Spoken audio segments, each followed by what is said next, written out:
ನಾನು ಏನೇ ಒಂದು ಹೊಸ ಪ್ರಯತ್ನ ಮಾಡೋಕ್ಕೆ ಶುರು ಮಾಡಿದ್ರು ಯಾವುದಾದ್ರೂ ಒಂದು ರೀತಿಯಲ್ಲಿ ಅದಕ್ಕೆ ಪ್ರಾಬ್ಲಮ್ಸ್ಗಳು ಬರ್ತಾನೆ ಇರುತ್ತೆ. ಅದು ಕೇವಲ ಈ ಯೂಟ್ಯೂಬ್ ವಿಷಯಕ್ಕಂತಲ್ಲ, ಲೈಫಲ್ಲಿ ಕೂಡ ತುಂಬ ವಿಷಯದಲ್ಲಿ ಈ ಥರ ಎಕ್ಸ್ಪೀರಿಯೆನ್ಸ್ ಆಗಿದೆ.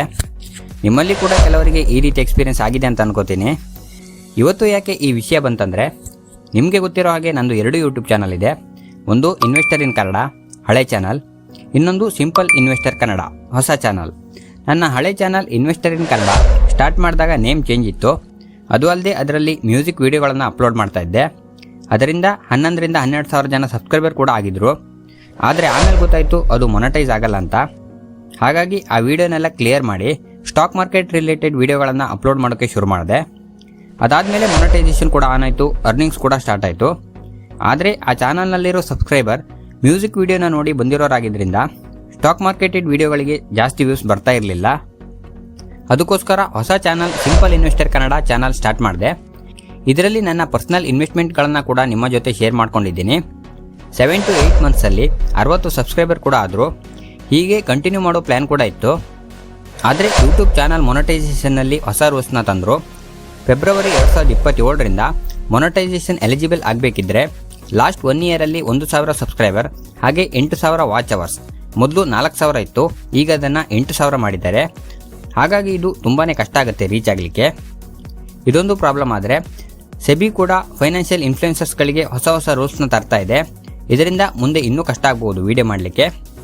ಹಾಗಾಗಿ ಫುಲ್ ಕನ್ಫ್ಯೂಷನ್ ಆಗಿಬಿಟ್ಟಿದ್ದೀನಿ. ಒಂದು ಕಡೆ ಮೊನಟೈಸೇಷನ್ ಆಗಿರೋ ಯೂಟ್ಯೂಬ್ ಚಾನಲ್ ಆದರೆ ಕಡಿಮೆ ವ್ಯೂಸ್, ಇನ್ನೊಂದು ಕಡೆ ಹೊಸ ಯೂಟ್ಯೂಬ್ ಚಾನಲ್ ಆದರೆ ಹೊಸ ಯೂಟ್ಯೂಬ್ ರೂಲ್ಸ್. ಏನು ಮಾಡಬೇಕಂತ ಗೊತ್ತಾಗ್ತಿಲ್ಲ. ಆಗ ನಾನು ಒಂದು ಡಿಸಿಷನ್ಗೆ ಬಂದೆ. ನನ್ನ ಬ್ರದರ್ ಹತ್ರ ಸಜೆಷನ್ ಕೇಳಿದೆ. ಹಾಗೆ ನಮ್ಮ ಚಾಟ್ GPT ಹತ್ರ ಕೂಡ ನನ್ನ ಕಷ್ಟ ಎಲ್ಲ ಹೇಳ್ಕೊಂಡು ಸಜೆಷನ್ ಕೇಳಿದೆ. 2 ಕಡೆ ಕೂಡ ಸೇಮ್ ಸಜೆಷನ್ ಬಂತು. ಆಲ್ರೆಡಿ ಮೊನಟೈಸೇಷನ್ ಆಗಿ ದುಡ್ಡು ಬರ್ತಿರೋ ಚಾನಲ್ನಲ್ಲೇ ಕಂಟಿನ್ಯೂ ಮಾಡುವಂತ.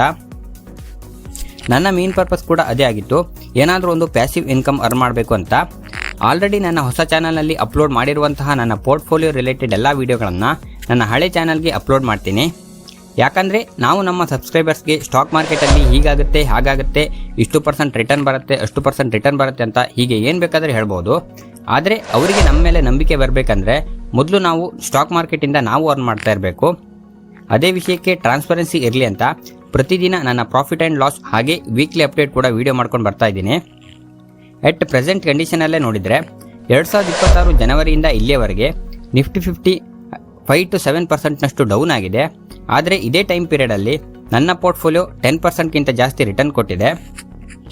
ಮುಂದೆ ನಾನು ಬೇರೆಯವರ ಪೋರ್ಟ್ಫೋಲಿಯೋ ಮ್ಯಾನೇಜ್ ಮಾಡೋ ಪ್ಲ್ಯಾನ್ ಕೂಡ ಇರೋದ್ರಿಂದ ಈ ಥರ ಟ್ರಾನ್ಸ್ಪರೆನ್ಸಿ ನನಗೆ ಹೆಲ್ಪ್ ಆಗ್ಬೋದು ಅಂತ ಅಂದ್ಕೊಂಡಿದ್ದೀನಿ. ಸೊ ಇನ್ಮುಂದೆ ನನ್ನ ಹಳೆ ಚಾನಲ್ನಲ್ಲೇ ಎಲ್ಲ ವೀಡಿಯೋ ಅಪ್ಲೋಡ್ ಮಾಡ್ತೀನಿ.